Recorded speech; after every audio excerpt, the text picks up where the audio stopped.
Մեծարգո վարչապետ, հարգելի գործընկերներ, պարոն Մինասյան, շնորհակալություն, որ եկաք, մյուս գործընկերները խոստացան և չեկան, բայց կգան կարծում եմ, պարոն Խաչատրյանն էլ եկավ, մնաց պարոն Օհանյանը։ Հարգելի գործընկերներ, քննարկում ենք կառավարության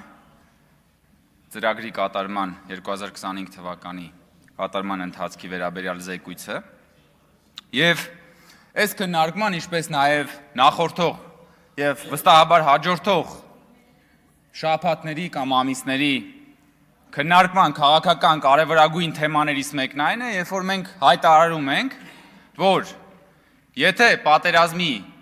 եռագլուխ կուսակցությունը հանկարծ Հայաստանում զավթի իշխանություն, դրան հաջորդելու է աղետաբեր պատերազմ և շատ հավանական է, օրինակ, այդ պատերազմը լինի սեպտեմբեր ամսին։ Եվ երբ որ մենք սա ասում ենք, ընդդիմությունը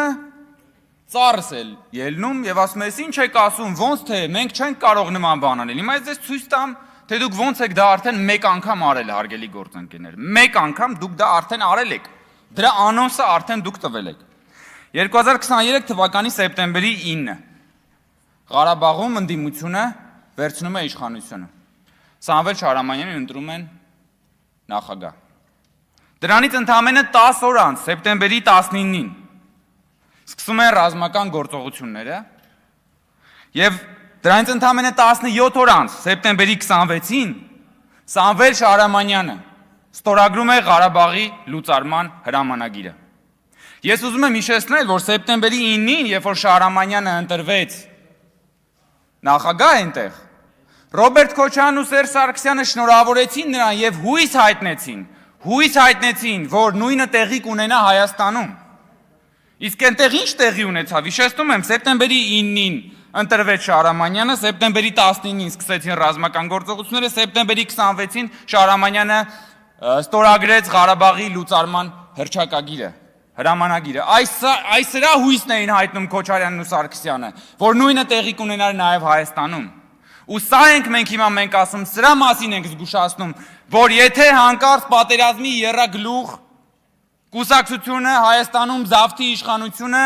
տեղի է ունենալու այն ինչը, որ իրենք արդեն մեկ անգամ արել են Ղարաբաղում։ Բայց Հայաստանում այս իմաստով չի լինելու սեպտեմբերի 9, չի լինելու սեպտեմբերի 19, չի լինելու սեպտեմբերի 26-ը, որովհետև լինելու է հունիսի 7-ը։ Եվ հունիսի 7-ին Հայաստանի Հանրապետության ժողովուրդը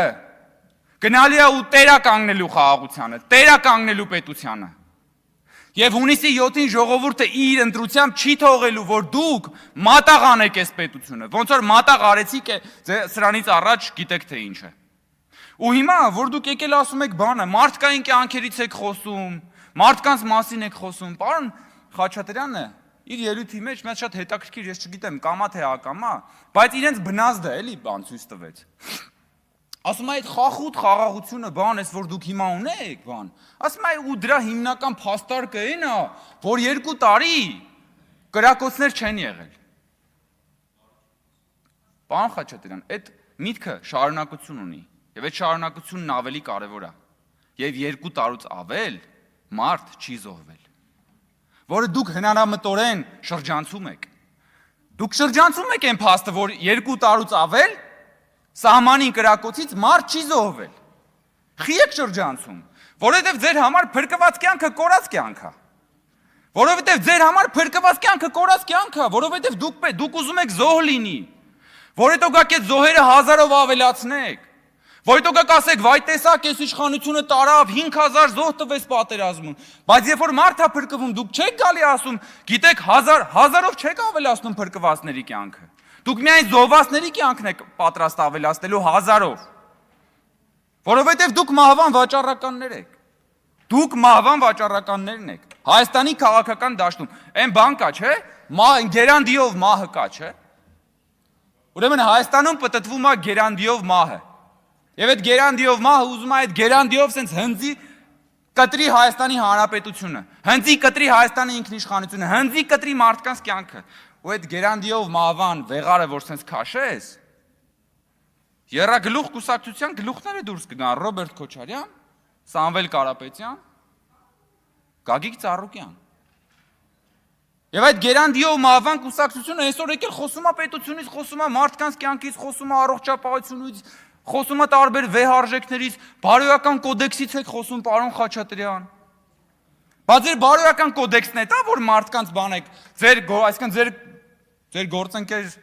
ուժը, որին պարոն Մինասյանն ասեց, որոնք բռնվել են ընտրակաշառքի վրա հերթական անգամ երեք, մարդկանց ասում են շունշ անգյալ։ Էտա ձեր ընկալումը, ձեր բարոյական կոդեքսը մարդու մասին դա է, շունշ անգյալ։ Ու մարդու կյանքի մասին էլ է դա հասկանում եք դա։ Ձեր համար մարդու կյանքը շան կյանք է։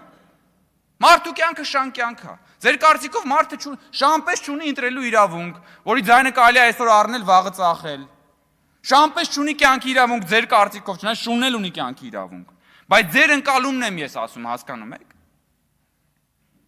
Հետո ասենք, որ բան են ելնում կաշառակերության վրա, բանի վրա, ընտրակաշառքի վրա բռնում են, ասում է բանը, կերակրող մայր է։ Վարչապետի վրա հարձակվում է, ասում է դե բան է, անչափահաս է։ Կերակրող մայրերի մասին ասում, դուք Հայաստան դաշինքը դարձել է անդիմության կերակրող մայրը այսօր։ Բանը Հայաստան դաշինքի մի նախկին падգամավոր Սամվել Կարապետյանի երկրորդ համարն է, մի հատ ուրիշ նախկին падգամավոր Գագիկ Ծառուկյանի կուսակցության երկրորդ համարն է։ Իսկական կերակրող մայր եք անդիմության համար, արգելի գործընկերներ։ Էսա ձեր քաղաքական կոդեքսը, որ գալիս եք չկմեղանում եք, բայց իսկապես պարոն Մինասյանին պետք է արժանին մատուցել։ Մարդը եկավ ուղիղ ասեց ինչ եք մեր քաղաքական գործընկերներին բանանում, նեղացնում։ Ինքը նաև եկավ այն ժամանակ Վարդանիկին բացեի բաց պաշտպանեց, ասեց ինչ եք չկմեղանում ժողովուրդ ջան, այո Վարդանիկը մերն է։ Վարդանիկը իրանցն է։ Որովհետև իրանք բոլորով ոնց որ Վարդանիկը ուզում էին, որ միութենական պետության կազմի մեջ մտցնեն Հայաստանը։ Իրենց գեներալներով, այդ փախած գեներալներով, որ Սերան Օհանյանը հիմա պաշտպանում էր, այդ ձեր փախած գեներալ բանը չէր, Վիտալի Բալասանյանը չէր, որ առաջ ասում որ հա, Հայաստանը պետքա մտնի միութենական պետության կազմ։ Հա, այդ բանի հետ կապված էլ իրականում իմ գործընկերը սխալ հիշեց, այդ սատանայի փաստաբանի մեջ ոչ թե Ալ Պաչինոն էր, Ալ Պաչինո սատանան էր, փաստաբանը Կիանո Ռիվսն էր։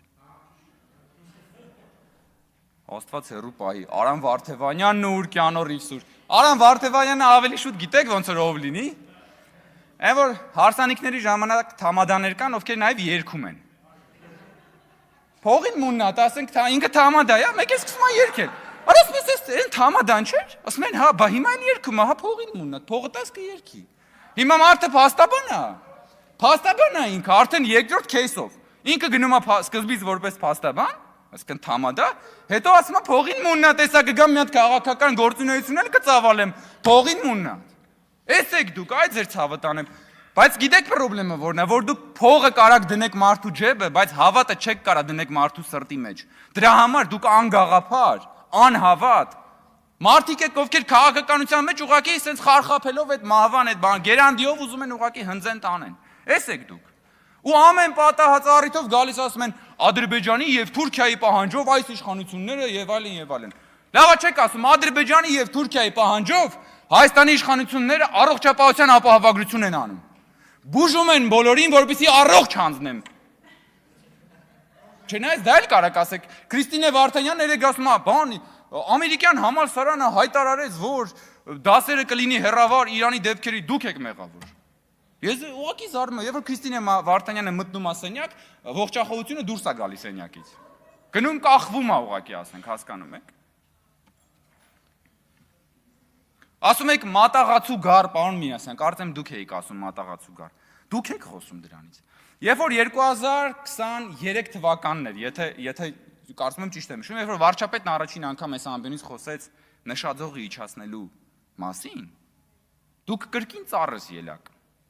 Եվ դուրս եկաք փողոց, սկսեցիք շարժումներ գեներացնել, այնտեղ հայտարարություն ընդունեցին խմբակցությունները, խոսում էին ինքնորոշման իրավունքից, պետականությունից, հայկական երկու պետություն եւ այլն բան։ Հիմա սկի չեք խոր, հիմա էլ ասում եք, այ դենց բան, դե վերադարձի իրավունքը, բանը, բա մատաղ անելուց ավելի վառ օրինակ չկա։ Բա որ դուք չթողեցիք, որ այդ մարդիկ գնան նստեն, բանակցեն, խոսան, այսօր մենք խոսում ենք բռնի տեղահանությունից։ Եվ ես նորից եմ ասում, Հայաստանի ժողովուրդը հունիսի 7-ին գնալու է եւ տերա կանգնելու խաղաղությանը։ Ու թույլ չի տալու, որպեսզի նոր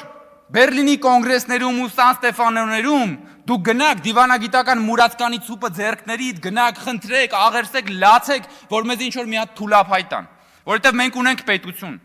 Հայաստանի ժողովուրդը թույլ չի տալու, որ մեկ էլ Հայաստանի Հանրապետության դրոշակները, այսինքն որ հիմա դրել եք այս դրոշակները դեմներդ, որ այդ Հայաստանի դրոշակները վերցնեք, գնաք այս կամ այն կոնֆերանսում վիզները ծուռ, բանան թղթե շերեփով լացեք, որ ձեզ մի թուլափայտ տան։ Թույլ չի տալու, որովհետև Հայաստանի Հանրապետությունը ժողովուրդն ունի իր ավետյաց երկիրը, ունի իր պետությունը, որը պահելու եւ պաշտպանելու է։ Եվ այդ պաշտպանության ամենակարևոր առավոտյան լինելու է հունիսի 7-ի ընտրությունները։ Շնորհակալություն։ Շնորհակալություն։ Հարգելի գործընկերներ, այսօր ազգային ժողով են այցելել Եղվարդի թիվ 3 հիմնական դպրոցի աշակերտները եւ ուսուցիչները, ողջունենք նրանց։ Եվ եզրափակիչ ելույթի համար ձայնը տրվում է